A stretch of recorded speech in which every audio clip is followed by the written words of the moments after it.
Mara kwanza umeshiriki katika mechi hii ya timu senior team. Experience ya leo, umepata experience gani leo? Kwanza kabisa mimi nilikuja kwa ajili ya mechi kwa ajili ya kujifunza, na ni uongo kusema kocha ameshiriki mazoezi ya siku mbili akawa na kitu cha kuongeza kwenye timu. Ila ni kwa sababu wachezaji wengi nawafahamu, kwa hiyo nilikuja kwa ajili ya kupata experience kwa sababu ndio mechi yangu ya kwanza kwenye timu ya ligi kuu kwenye klabu kubwa kama hii ambayo ina mashabiki wengi. Mechi ilikuwa nzuri kwa timu zote mbili. Walikuwa na pressure ya kushinda, manake ni Yanga kwa sababu wanaongoza ligi, na kila mtu ameona namna ambavyo mchezo ulikuwa.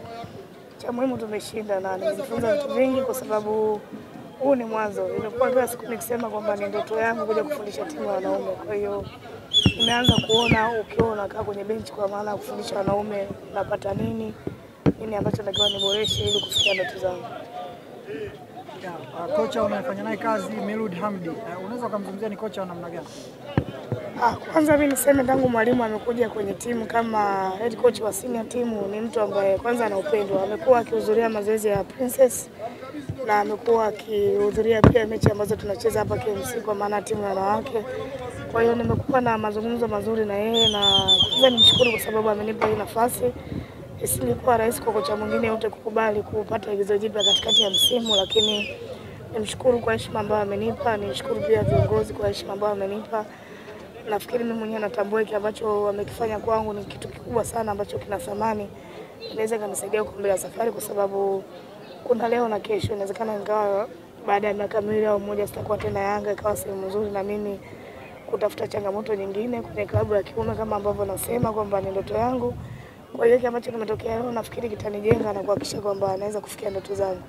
Maybe labda unatamani kufundisha timu ya Yanga Africans senior wanaume.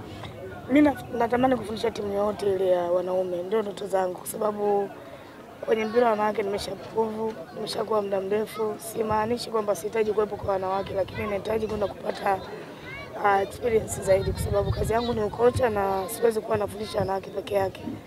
Natamani kuendelea kupata challenge nyingine ambayo itanijenga, na mimi kufundisha timu kwenye ligi kuu ya wanaume nafikiri itanijenga zaidi kuonekana kwamba nataka kuwa kocha mzuri. Kwa hiyo siwezi kuwa kocha mzuri kwa maana kufundisha timu ya jinsia moja peke yake.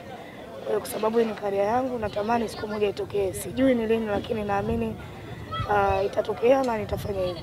Labda baadhi ya vilabu vingine vimeshawahi kufuata labda kufanya kazi.